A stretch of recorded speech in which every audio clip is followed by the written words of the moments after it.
Olá, meu nome é Manuela Thaís Klein. Eu fiz parte do projeto PIBIC, Fundação Araucária UniOeste, com o projeto de pesquisa Composição Bromatológica da parte aérea da mandioca, submetida a diferentes idades de corte e armazenamento. O presente trabalho teve como autores Manuela Thaís Klein, Maria Luísa Fischer, Murilo Rodrigues Chibata, Alisson Kettner e teve como orientação a professora Maximiliane Alvares Zambon. Somos da Universidade Estadual do Oeste do Paraná, Centro de Ciências Agrárias, Marechal Cândido Rondon, Paraná.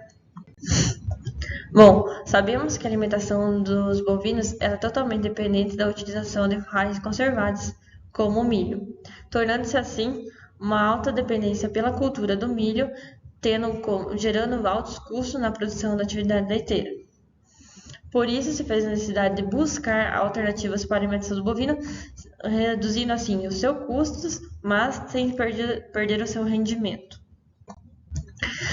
As folhas elas servem como uma grande fonte de alimento para a nutrição das pessoas como os de animais, tendo-se um bom teor de proteína, cálcio e vitamina. Além disso, a mandioca é uma fonte significativa de carboidratos, possui uma variedade de produtos provenientes dessa planta, com um exemplo ao do seu terço superior.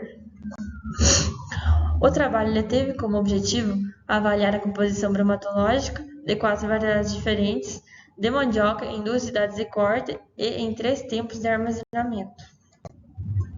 O experimento foi realizado na Universidade Estadual do Paraná, campus de Marechal Cândido Rondon, na estação experimental professor Dr. Antônio Carlos Pessoa, situado-se na linha Guará. As análises foram realizadas no Laboratório de Alimentos e Nutrição Animal Holana. As áreas de cultivo de mandioca colhidas para o experimento foram de lavouras cultivadas em campos experimentais pré-estabelecidos da Timop, IDR Paraná, localizada próximo ao distrito de Porto Mendes, Marechal Cândido Rondon, Paraná. O delineamento experimental foi inteiramente casualizado em esquema fatorial, que teve os seguintes fatores: cultivares, idades de corte, tempos de abertura dos silos. Foram avaliadas 2 silagens obtidas das 2 idades de corte do terço superior da mandioca das seguintes cultivares: BRS 399, BRS 420, BRS CS01 e PL Paraguainha, que foram ensiladas entre as idades de 8 e 18 meses. As amostras que foram analisadas elas foram pré-secadas em estufa com ventilação forçada de ar a 55 graus Celsius por 72 horas e posteriormente foram moídas em peneiras com crivo de 1 e 2 milímetros. As análises foram feitas de acordo com a metodologia AOAC 1990. Para estouros de matéria seca, que foi usado o método 934.01, matéria mineral, método 938.08, matéria bruta, 981.10, extrato térreo, método 920.05 e a determinação de fibra em detergente neutro, FDN, e fibra em detergente ácido, FDA, realizado segundo Van Soest e colaboradores, 1991.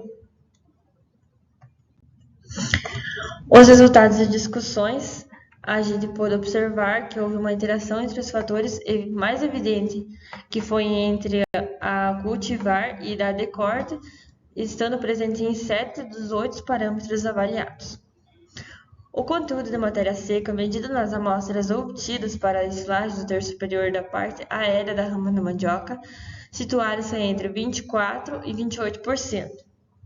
Esse valor ainda é inferior ao se comparar com a silagem de milho, que possui um intervalo de matéria seca de 32% a 38%. Já o extrato etéreo, ele obteve uma média semelhante para as 4 cultivares, tanto com 18 meses como para 18 meses, já que os resultados para as análises da matéria orgânica apresentam mais diferença, principalmente ao se comparar com a idade de corte. O conteúdo da proteína bruta não apresentou diferenças significativas ao nível do efeito das cultivares, porém o efeito esteve presente para a idade de corte e o tempo de ensilagem. A média da proteína bruta encontrada das ensilagens realizadas com as plantas de 18 meses foi de 12%. Esse maior conteúdo O maior conteúdo de proteína bruta foi apresentado pelas silagens obtidas de plantas com 18 meses. Esse resultado provavelmente é pela maior presença de folhas em relação a outros componentes da planta, como o caule e os galhos. O conteúdo da FDN apresentou variação significativa apenas para o efeito da idade de corte, sendo que as plantas apresentaram conteúdo médio. As plantas cortadas com 8 meses apresentaram conteúdo médio de 52,87%, enquanto aquelas que foram instaladas com 18 meses tiveram média 76,88%. Os valores médios obtidos para o conteúdo da FDN foram significativamente para o efeito isolado da cultivar. Corte para o efeito corte, tempo e armazenamento. Em média, o conteúdo da FDN entre as diferentes idades de corte foi de 41,64% e para as de 18 meses foi de 55,42%. Bom, por esse trabalho de pesquisa, pode-se ter uma conclusão de que as silagens confeccionadas a partir das plantas colhidas com 18 meses apresentaram parâmetros bromatológicos superiores em relação às plantas colhidas aos 18 meses, principalmente em relação ao seu teor de FDN, FDA e proteína bruta. Os fatores cultivar, tempo de ensilagem não tiveram impactos significativos nas variáveis observadas, porém a idade de corte foi um importante fator a se observar. Agradeço à Fundação Araucária pelo suporte financeiro, à UniOeste pelo apoio à infraestrutura da área de pesquisa e ao grupo de pesquisa e estudos em qualidade de leite, alimentação e digestibilidade em ruminantes coalhada. Muito obrigada.